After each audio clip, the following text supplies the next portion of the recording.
exhausted of the nice girl in me, who has become sometimes a carpet for people to step on. Two extremes. We're often perceived as either too accommodating or too aggressive. Kind of being unconventional and saying, I'm not going to do that. Courage is basically when you're like facing fear and going beyond it. Life is a ceremony and everything is an opportunity. This is Create What Matters. Welcome to Create What Matters, a podcast for restless, curious, and nonconformist minds seeking to integrate purpose, creativity, and innovation, as well as conscious change into their lives and work. Welcome today to one more episode. My name is Ale. And I am Leti, and I'm super thrilled today to welcome Dr. Roopan Gill. She's an obstetrician and gynecologist, social entrepreneur, global health innovator, who has dedicated her career to revolutionizing women's reproductive health care worldwide. Roopan, thank you so much for joining us today. It's a pleasure. We're so happy to have you and so excited to dive deep into this conversation on women and power. You've been recognized as one of Canada's top 100 most powerful women, and you've worked in crisis zones with Doctors Without Borders, and now you're revolutionizing women's reproductive health through technology. I would love to know, and this is a question we always start with, when did you first recognize your own inner power? And how has your relationship with power evolved throughout this amazing journey you've had? Wow. Well, first of all, thank you so much for having me here. Muchas gracias. It's a pleasure. Huge fan already of Create What Matters. I love this question because it's a tough one. I have to think back to when I really, first recognized my own power. And what came up for me is like the age that was coming up for me around when I maybe had some inkling of it was at the age of 8. Because I was trying to think back. I'm like, when did I recognize? And truly, I think that when I reflect back, I'm like, that was when I first started journaling. Mm-hmm. And because you recognize your own power. Sometimes you need to think back retrospectively because yes, I know my power now. I can really recognize it now. Yeah. But I think intuitively, I recognized at a very young age, but I didn't know how, it was expressing itself in different ways. And so at the age of 8, why I say 8 is because at that time I was starting to journal.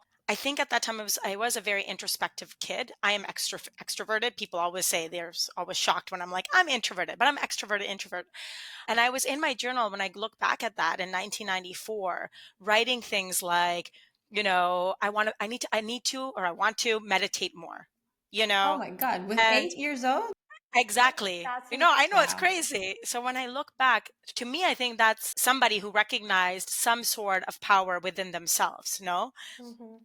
I also think my mother is super strong and powerful, so I think just growing up and watching her, I feel like, by the mother-daughter relationship, sometimes when you see yourself and your mother as you're growing up.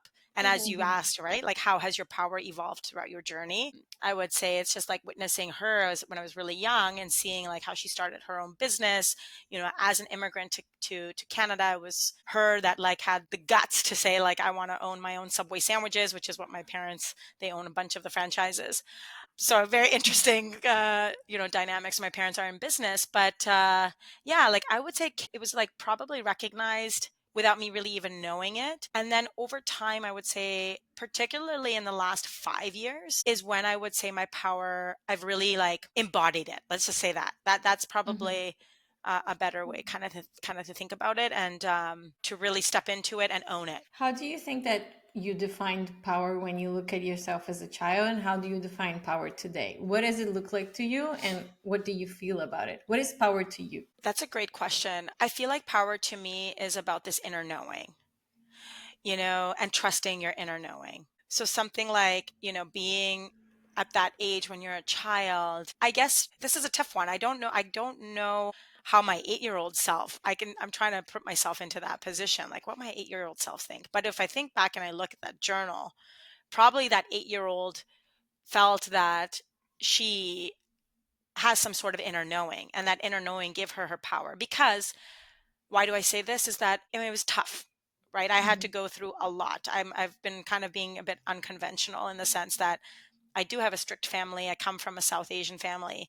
So my power was demonstrated in different ways, where I had challenges with my mother because I was a rebel. Your power shows up in different ways and different times of your life. And like, yeah, my adolescent self, her power was in the struggle of wanting to have freedom when her parents didn't Rebellion. want her. Rebellion, exactly. And now my power is, so yeah, as the 8-year-old, it was like, this inner knowing that maybe I didn't have words for, but I was writing it. Like, and my adolescent self was like rebellion. And then I would say, medical school, residency, all that I feel like is such a blur. But after all that ended, yeah, I would say, yeah, the power and now and how I define it. Again, it comes back, it's a full circle moment, is in that inner knowing, is in, yeah, just tapping into my intuition. That's what it means for me. And to really step away from the fear, because courage is basically when you're like facing fear and going beyond it, right? And I would say I've done that in many, many moments of my life. I think that many times we define power in masculine terms: dominance, control, competition. And I think that we've also competed with each other a lot before we even realize how much actually, when we collaborate, we grow much more, especially women, I would say. But I think that your work and your career is centered around a lot of what people would consider maybe quote unquote women's issues, which is reproductive health, wellness, and empowerment for women. So, do you think that this perspective on what maybe society sees as power has diminished in this male dominated space like medicine and tech that you're working in? Do you feel that you have tapped into different and you have found different ways into manifesting this power in yourself?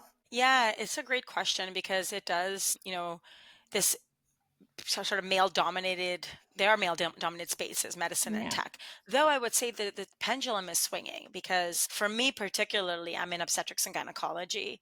So I have a lot more, I'm actually surrounded by women. However, it doesn't necessarily mean, even if you are surrounded by women or women leaders, that they don't have like, they're also working within a system. So they're also working as though there is those like more in the masculine, right? Like the terms you suggested: dominance, control, competition. And it's true, like we're kind of pitted against each other. But I would say, like, I am noticing it shift. I'm noticing a shift in medicine and in technology, especially like in the femtech space. I would say particularly in the last couple of years post pandemic, I do feel that energy, like more of the feminine energy, more, soft power, which is something that someone I admire has been using a lot as a terminology. Her name's Mickey Agarwal. I've talked to Ale about her a lot.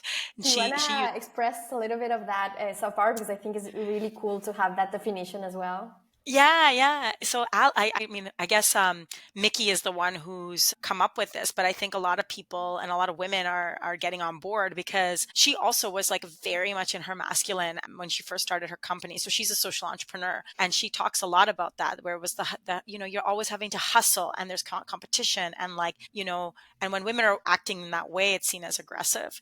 But then she shifted her mentality and has been leading from more of like a feminine space and a heart-centered space, which is, not necessarily just always going with the flow, but just being a bit more in your softness, trusting. I think a lot of it is about trusting yourself, trusting your power. It's about collaboration versus competition.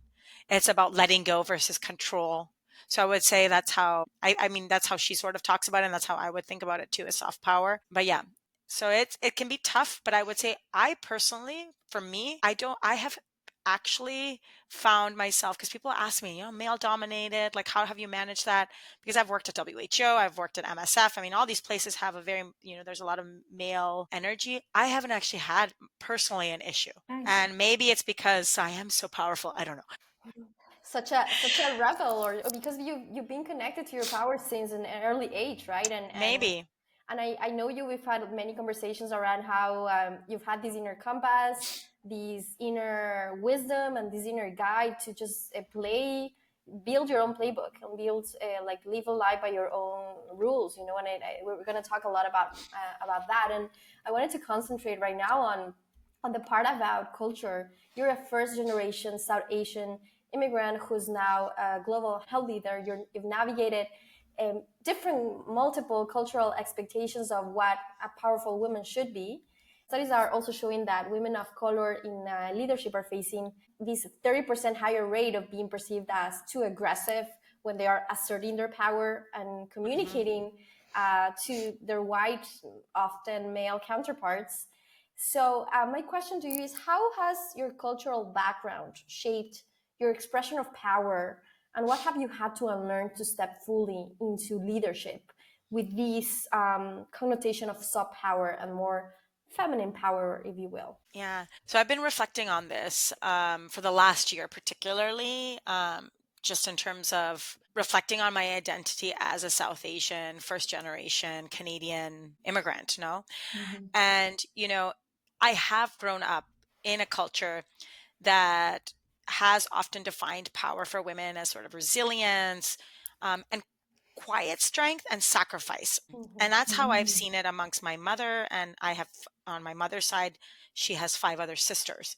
So I have 6 women, like my aunts, to have seen this. And being powerful, what I witnessed when I was younger, and then now as I'm reflecting on it, especially in the South Asian, is like it's been seen as like, you're holding things together. You're not necessarily taking up space. And I witnessed that and seeing my aunts and seeing my mother and things like that.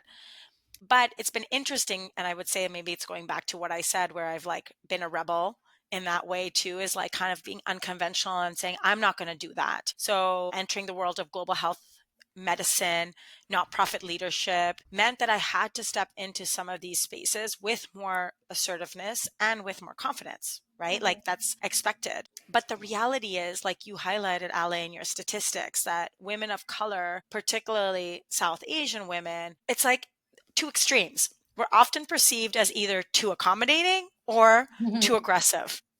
And truly there's like little room in between.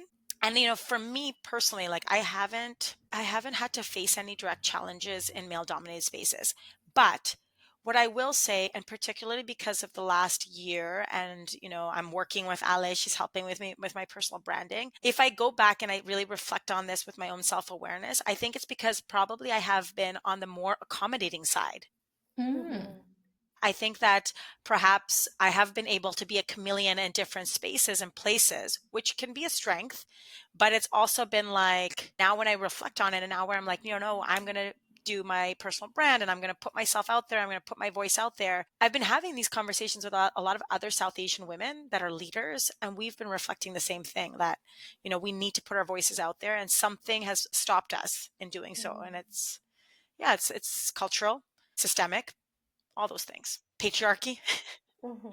How do you feel when you put your voice out there? Do you feel vulnerable? Is it something else that you think? What is your reflection so far? I know it's a process and it's not a straight answer, but if you had to like say why, and honestly, like we never win. It's either like we're on one side or the other, right? There's no in between for us sometimes.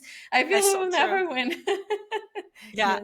I guess sometimes you just have to like just rip the Band-Aid off, right? I think I've been struggling with this for like a couple of years, because before I started working with Ale, like I've had other folks trying to work with me, and they've been trying to push me, because it's like, your story is important. I would say my issue has been around, and that now maybe it's because I've turned 40 and now I'm getting closer to the age where people always say you don't care as much what people think about you. Because I think as women, so much we're like thinking so much externally and Yeah. getting external validation, and are not spending as much time on like internally validating ourselves. Yeah. So I feel that external validation and needing that, and like people pleasing, which I think comes from just my upbringing. Coming back to Ale's question about South Asian, I would say love my parents, so grateful for them, but there was a lot of pressure, right? And it's kind of unlearning those things you've learned to like need that external validation to put yourself out there,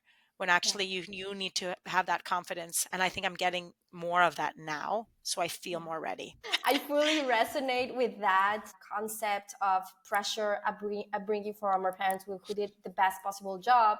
But at the same time, there's this programming of people pleasing. Me as a Latin American, I have that programming. And lately, I've been so angry at that nice girl. I've actually removed Happy Ale from my Instagram these past 2 months because I'm exhausted of the nice girl in me, who has become sometimes a carpet for people to step on. And I think I want to be kind, but I am so tired of being a nice girl. This leads me to something that is so fascinating about you, Roopan, which is you do many things in male-dominated spaces, such as tech and medicine, but there's a really interesting intersection in your work because you're also combining all of this cutting-edge medical expertise with ancient practices like Kundalini, yoga, and breathwork, creating this intersection of that. And in a world where women's intuition is often dismissed as unscientific or witchcraft, how have these complementary approaches have improved or changed you as a leader?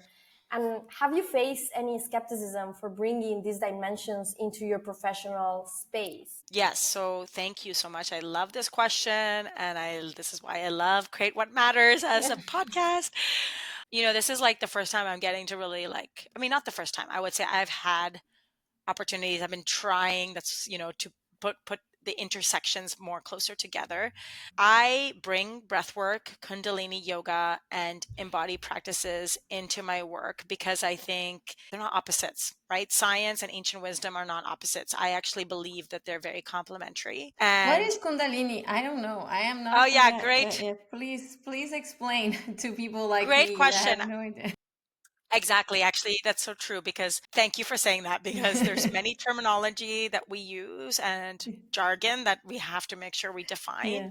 So Kundalini yoga is a practice of yoga that includes movement, breath, and mantras. Mantras are, different types of chants, whether they're in the Hindu scriptures or they can be in Sikh scriptures. My background is I'm not like a practicing Sikh, but spiritually I am a Sikh. That's how I grew up. And that's my parents. I'm also of Punjabi descent, so from Punjab and India, just to kind of give that, because Kundalini comes from a lot of the Sikh traditions. So a lot of the mantras that we speak and like a lot of the practices come from the Sikh side. And I think that's why it resonates so much with me because it's like a reminder of when I was younger. And it truly it's a little bit of a dance between breath work and breath, meditation, and movement. It's not like your typical, because we have hatha and vinyasa. You're not doing like physical. Well, actually, Kundalini has a lot of physical activity too, but a lot of it is for the purposes of moving energy, regulating your nervous system, and just getting deeper into yourself. So it's a very meditative practice, I would say. Nice. Yeah. And I'm a Kundalini certified teacher. So I did my teacher training also in Vinyasa yoga.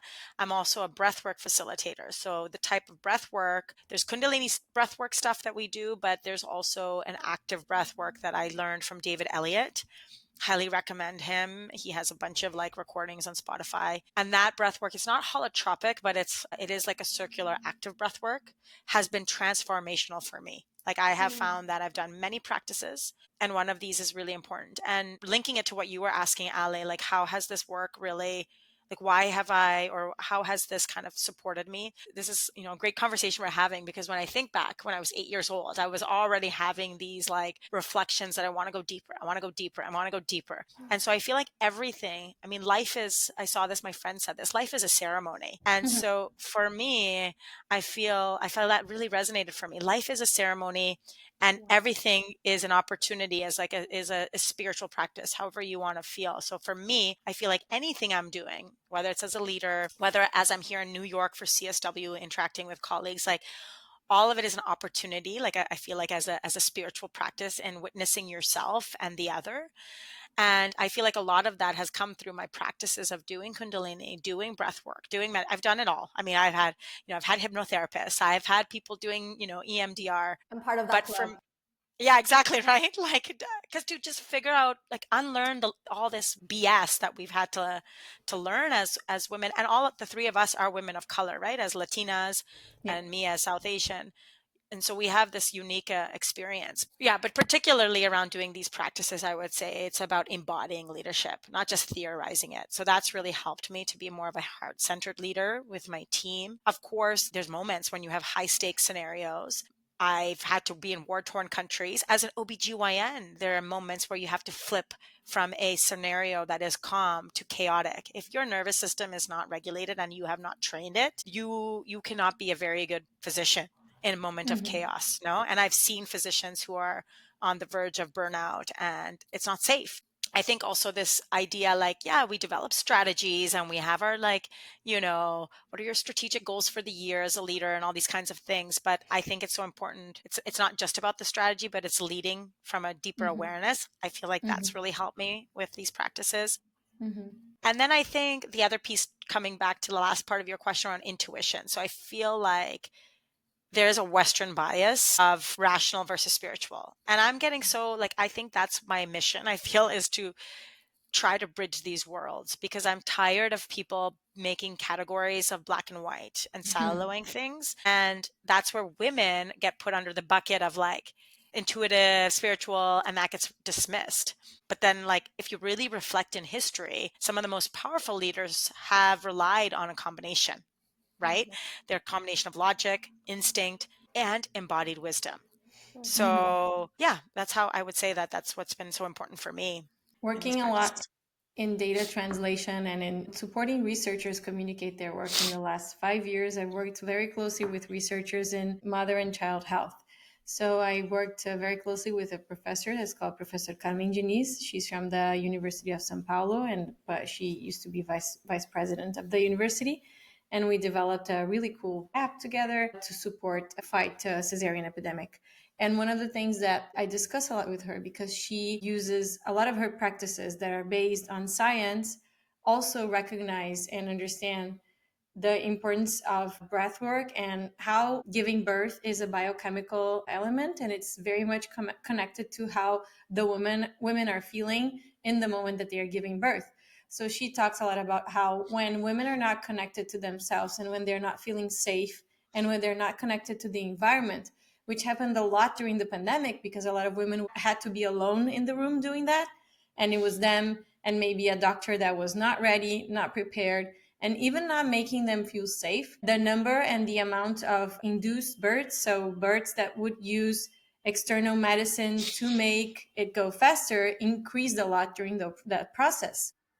And I think that I've never realized how these things were connected. I'm not a mother, and I don't know if I ever want to have children. And especially for me, working a lot with obstetrics violence, because I worked a lot communicating that, it really put me off on thinking of having children and becoming pregnant. It was something that was very hard for me, and I had to work a lot on that, of how vulnerable we are in those moments.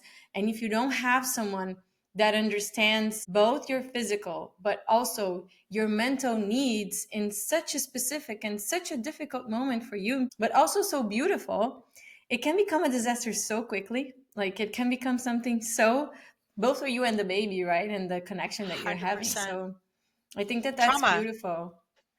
Yeah. Connecting those things, it's very beautiful. Changing gears a little bit, I want you to talk a little bit about your app and your work specifically in this area. Could you tell us what is Aya Contigo and what does it do? What is the project? And in general, like how is your approach to this project and how did you get to it? Thank you. Great question. Vitala. So I'll talk first about Vitala Global, Yeah, of course. And then because Aya is under Vitala. So Vitala was founded almost now 5 years ago. May 1st, we will be celebrating 5 years. Congrats. Yes. Congratulations. And Vitala is a tech not-for-profit, a Canadian tech not-for-profit. And what we do, or what we started, like our mission was essentially to co-create digital solutions using sort of user-centric design, research, and principles with women and girls, gender diverse people that are living in the most challenging contexts globally, digital solutions that can support them around the most stigmatized areas of reproductive health. So abortion, contraception, and miscarriage care have been our main core pillars. When we started Vitala back in 2020, really thought, we're going to work in low and middle income countries and humanitarian settings. And a lot of that was based on my own work in humanitarian contexts. I've worked in Yemen, Nigeria. I've worked with Doctors Without Borders. Even when I was at WHO, I was very focused on the sexual and reproductive health issues in humanitarian settings, particularly because for me, and it still stands true, if we cannot address the issue of those that the most underserved or the most living in the most challenging. And for me, I think humanitarian settings where peace is not, there's no peace. Yeah. We're not going to move the needle on maternal mortality at all globally. Right. So that was the impetus. That's what it was like, the fire, I guess, to start Vitala. Yeah. And the digital space, because I, from my global health experience, had seen, like, no matter where people are from, like they're in rural Nigeria or like, rural parts of anywhere, they always had a phone.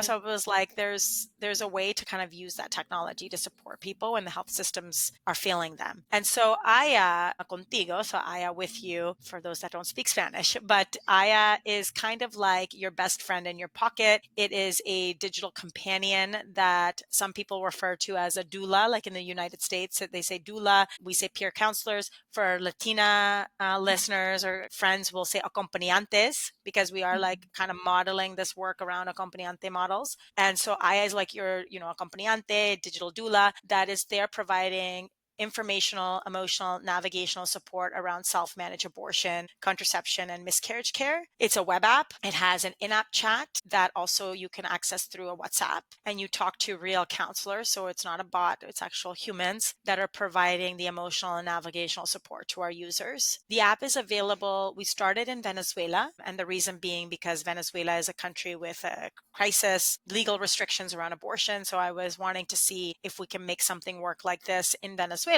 We could make it work in many contexts. The other piece why Venezuela partnership is very important to us. So we need to ensure we have strong partners, because we're not on this mission to just build apps and put them on the Play Store.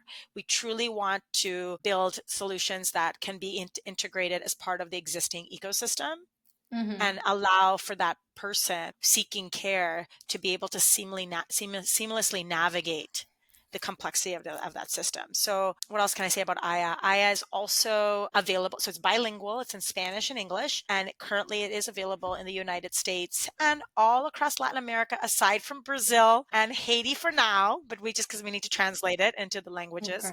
But we've opened up the app actually to all of LATAM, but our chat is our bespoke feature. So the chat is very important for us to localize with certain countries that we have good partnership. Maybe if it's a government partner, a local INGO, or grassroots groups, because I really value the fact that I want to ensure that for that person we're trying to care for, we can give them the right resources. And how do you navigate using the exact words that you're using? Because I imagine that in these places, and also like coming from, I worked with the government during the Bolsonaro era, and we had to mask, and we had to even, like, I cannot say a lot of these things, but we had to be really careful on how we would select words and specific ways of talking specifically about abortion, because they come from a very heavy on evangelist like government during those times. So they wouldn't allow anything related to those names and to those, even like talking about it was completely a taboo and was completely banned.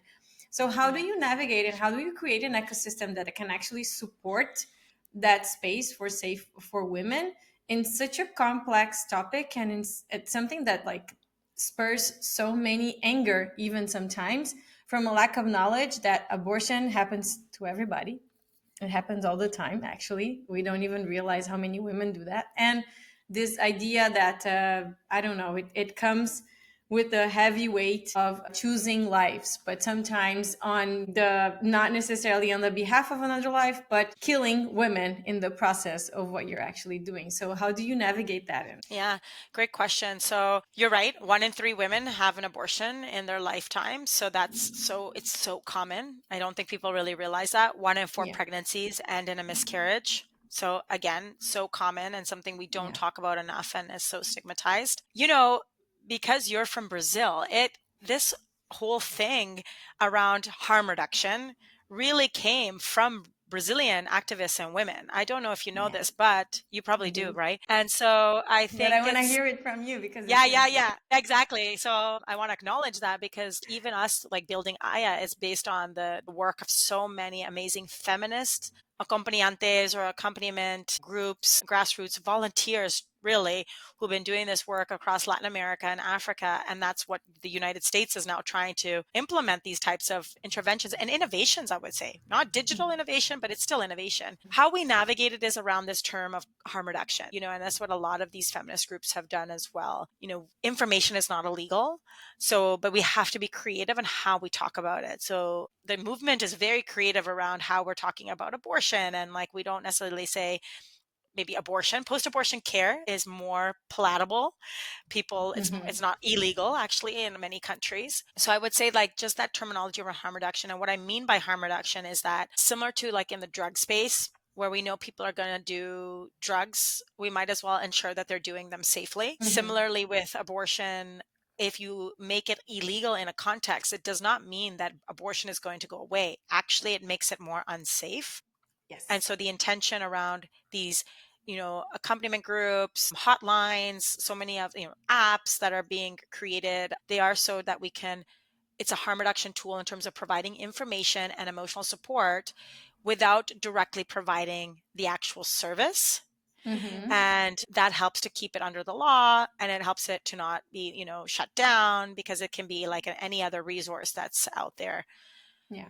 I do want to caveat this though. We are in a very difficult moment, and I Okay. think we're in a more crisis moment now with like women's reproductive rights under attack, with everything happening with the current administration in the US, with the right-wing governments, and particularly with Meta and Google, and they're censoring anything related to women, ads about women. It doesn't even have to be related to abortion. It can be many things. So we are always fighting censorship, shadow bans, a lot of my comrades and colleagues. So it's just something important to keep an eye out on. Yeah, I think it's just a way to keep it under the radar, like, and under the keep us without having a voice and talking, because as you said, people don't actually realize, specifically around this topic, is that when you take these things away in a safe environment, what's happened is that poor women and women that don't have access to good quality services will do it in a way that will harm them and probably kill them sometimes. And then who actually only have access to this is women that have a lot of money and have access. Exactly. And they will still do it, but they will do it in more clandestine and like hidden away practices and doctors. So it's not in any way reducing, it's just making it unsafe for women that are vulnerable and are poor, but women that are rich are going to continue doing it because they have resources to do so. Exactly. And I think also what is interesting, and I wanted to ask you here, is you have this is a very politicized topic, and especially now post-Roe, you have an agreement and a partnership with Planned Parenthood.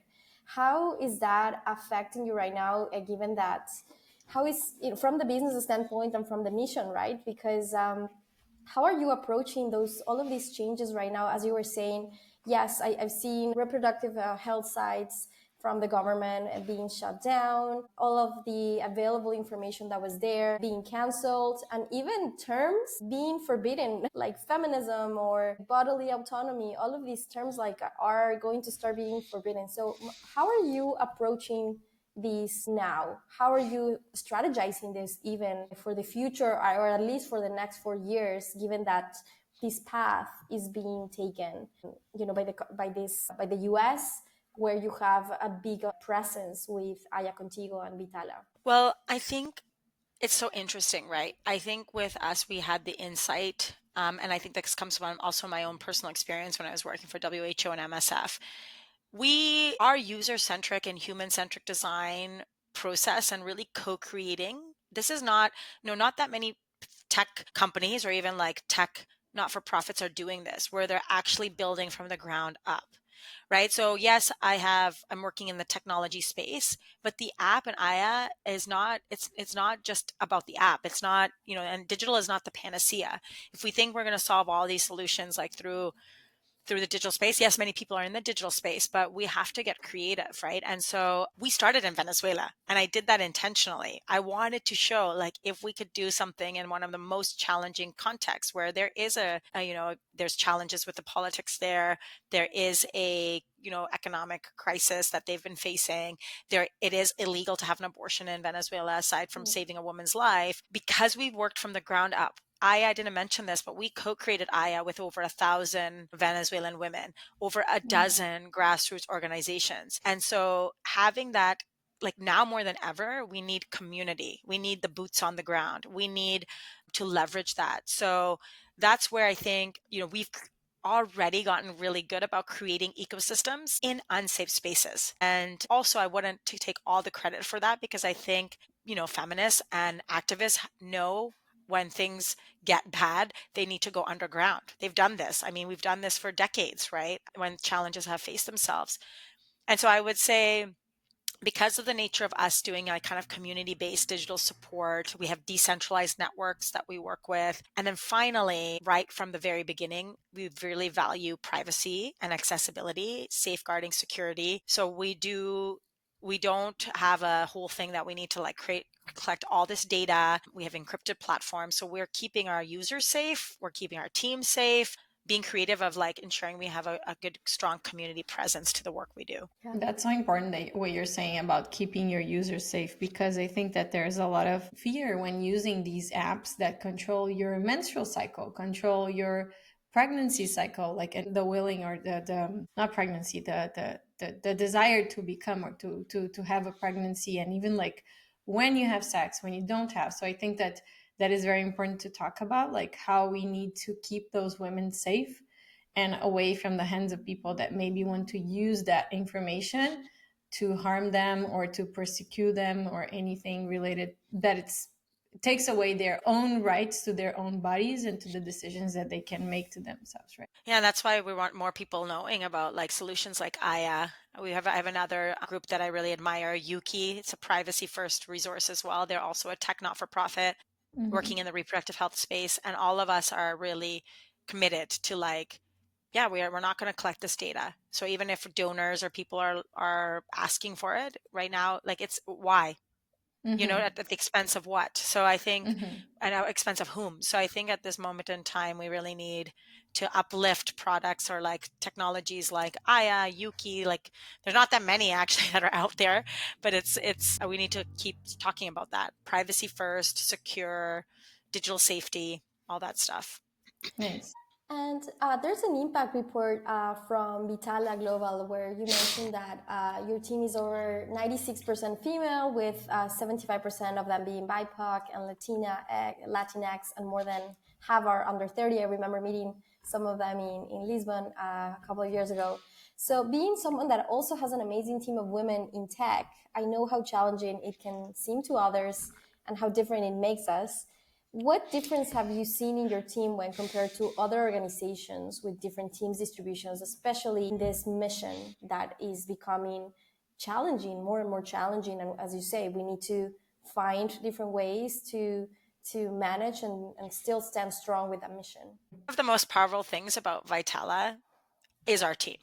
Really every day I'm like so grateful. I'm like, how did I get so lucky with the team that I have and that we've been able to curate this? And truly the team reflects the communities that we serve. And that's something that's like really important to us. It's something we value. And I really believe that changes everything.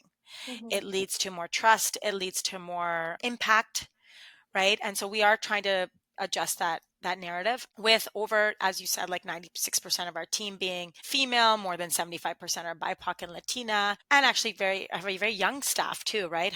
More than half are under the age of 30. I think that this like demonstrates our ethos. It's not that we're just from the external out, like just co-creating with communities, but we're also embodying that. Yes, it comes back to what we were talking about earlier, embodying internally in the culture at Vitala that we're not just building solutions for women, we're actually building them with women who deeply understand the realities. How I think this sort of makes us different or has Vitala we stand out a bit in the space, in the kind of the tech not-for-profit type space. I believe, and we believe, that lived experience equals deeper innovation, right? When you have solutions, and I'm seeing this a lot also in the reproductive health space, like, the more in the development space, if you have these top-down solutions, they're detached from the perspective on the ground.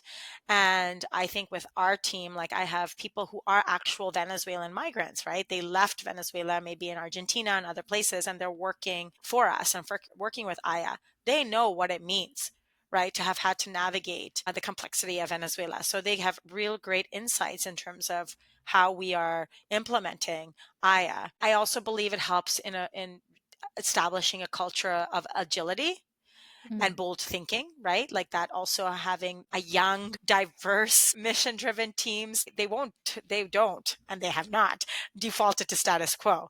So I feel it also challenges me as someone who is older than some of my team members, right? And so we're challenging traditional norms, like traditional norms of how to run a company. We're trying to reflect on more like how do we balance rest and collective and community care with like the hustle that we need to do because technology moves fast. So they push me into kind of thinking about that. And then finally, I think looking at tech and impact with a feminist lens.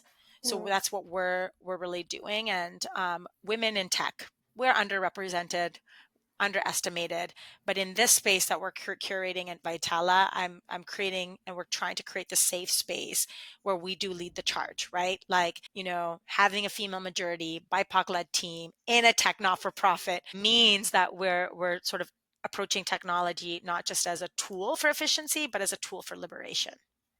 That's beautiful. So, yeah. Sorry. No, music to my ears. That's it's incredible. Yeah, what you're doing. I think we could speak here for hours, and I think that is just another example of this playbook that you're writing. Please write a book. And I know there's plans to write many things, but it's just so amazing to sit down and listen to you on your many different dimensions. I'm so lucky to know you and be able to work close to you and experience all of your different dimensions on technology, entrepreneurship, the human part, the entrepreneurial part, the trailblazer, the rebel, the challenger. So thank you for sharing that with us.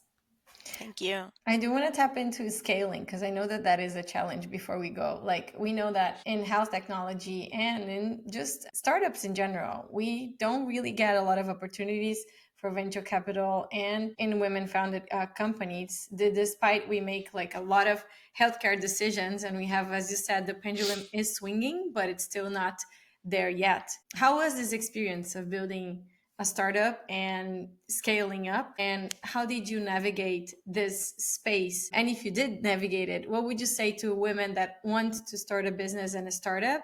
If they are seeking for investment, if they are seeking for venture capital, would you sell the company if you had to? Like, that's also a question I ask myself all the time, and I wanted to hear your perspective on it, or the organization in this case. It's very difficult, I would say, to be a female founder, also especially in this sort of femtech, women's tech space.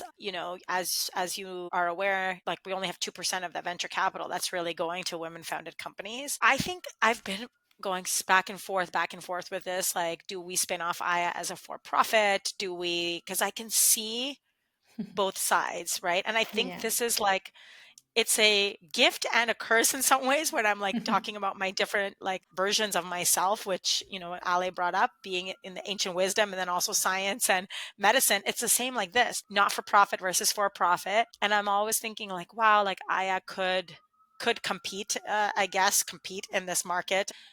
I could see the possibility of potentially another company taking and acquiring Aya and putting it in the fold. However, when I have those thoughts, something stops it, because I do feel what we're doing in the not-for-profit umbrella does allow us flexibility to do more, especially because we're working in a space that's quite challenging. We are able to do a lot of things that I think for-profits would legally be binded to not be able to do, because we are providing and maybe because we're doing the information and we're doing emotional support and navigational support. We don't do direct service provision, but I do feel like the work we're able to do in Venezuela, I mean, we're not making money off of that, right? And I don't want to charge users. So our app is for free. However, I think in a not-for-profit structure, and I think this is important for people to know, you can still generate revenue. I think I didn't really realize that until like the last couple of years. It's just a matter of one structure versus the other, but not-for-profits are also quite successful generating revenue as long as you reinvest that revenue into your mission and to your impact. And that's truly what I want to do. Whether it's a not-for-profit or for-profit, the mission is for impact, not to make more profits for, investors. I don't want to do that. And I would say we're in an interesting moment right now. We're reaching 5 years. We have scaled, but I feel like we're in this like inflection point that I think, like, stay tuned in the space of Aya and Vitala. Like, I can feel it like in my bones and in my gut, my intuition, that there's going to be a liftoff. We're in a liftoff moment. I feel like that's coming up. We have reached over 20,000 plus users. Definitely, I would say like we have grown a lot. I am grateful to donors like Grand Challenges Canada, the Options Initiative, which has given us money. A lot of our funding comes from donors, family foundations, philanthropists. I will just highlight, just as I kind of round out the answer to my question, or the answer to this question is a lot of conversations right now that we're having, because I think it's really important amongst female founders, whether they're in the not-for-profit or for-profit space, but more, I guess, not-for-profits, because USAID has been dismantled, because there's been all these threats. Even philanthropists are a bit more cautious, especially for funding this space, right? The workspace I work in, kind of leveraging high net worth individuals more. And that's our strategy. So kind of thinking through like, okay, scoping out who are those high net worth, and also one generation younger than what we expect. Because what we're hearing is that there's a lot of wealth, especially in the United States, that's being held, but it's like this older generation, but it's going to be handed over to their children. And so we need to have some sort of a strategy and like direct individual targets versus some of these like bigger foundations and, even government funding we can't even rely on anymore. So that, and then finally, how do we need to like fundamental shifts? Money is there, right? Like I want people to start first, stop working in silos. Let's get creative about how we're mobilizing money. More women, like women hold that money. I'm inspired by Melinda Gates, Mackenzie Scott, even Melinda's daughter, Phoebe Gates, like they are trying to mobilize their wealth for good. Yeah. So I feel like we need more of that, more of those types of individuals, because they're out there. And it's always women. Exactly. And men too. True. Good point, actually. So I think men who have the wealth should mobilize and invest in female founders and this type of work. For sure. We need men in this mission. It's not only us. It's I think it's a collective mission and a collective work and a collective invitation and a collective conversation that we need to have to take these missions that are so important to fruition, just to create a ripple effect for so many others that need it so much. Roopan, you have helped build a world where women in the most challenging circumstances can have access to support, information, and care through community, technology, these embodied practices, all of these beautiful intersection and combination and cocktail that are creating new concepts and new playbooks to power. My last question to you here is, what is your vision for the future of women's power over the next decade? And what role do you see yourself playing in that evolution? Wow. Love this question. Very small task. I know. You got this. Yeah. I feel for me, well, I hope I will be blessed to continue being able to do the work I'm doing with Vitala, with like, it's all about community, honestly. Like, and I feel so that's what I want to, as my role is to bring communities together, connecting the dots, and really trying to disrupt the way that the health system or how we're actually providing care for women and girls. I see myself doing more disruption. I mean, I've already been doing some disruption already, but I want to bring in more of like the stuff we were talking about earlier around the holistic practices, around merging the science and ancient. As Latinas, as South Asians, it's in our ancestral blood. We come from these practices. So I think we need to find ways to connect those dots. And I see myself embodying my power more in being that, I guess, lighthouse that can bring these worlds together, because I recognize now, in doing this work over the last, I would say almost 10 years, because it's not just with Vitala, but with WHO and MSF, waiting for systems to change is not an option. Nope. All right. We can't wait. We have to work to shift the power back into our hands, into women, gender diverse folks in real time. And the way that we're doing it is right now through harm reduction and digital innovation and community driven solutions. And so I'm really excited about, yes, it's dark times and like people are feeling overwhelmed, but I want to bring hope to the conversation around this and say that there are a lot of amazing things that folks are doing, and to really continue to, for me, be someone who's like fighting for the fact that bodily autonomy is power. I mean, that's my, or even our most important, like, in our theory of change at Vitala, it's the most important thing, because when women have control over their bodies, they have control over their futures. And I just want to be part of that movement for the next, just keep doing that work and do it in community with amazing people like you guys. Thank you. I think that it's also a good important moment for us to decolonize ourselves from the US. if the US is choosing to follow this path, and if the US is doing that, we have the whole Europe. Honestly, we have the whole Latin America, we have whole of Asia over there, all of these Africa, all of these spaces that can do different. And we're way bigger if we work in community than just rely on a country and rely on a country's perspective. And I think sometimes we forget that. It's a dark time coming from those perspectives, and because we let technology in a way from those places sometimes infiltrate our lives too much and dictate too much in our lives.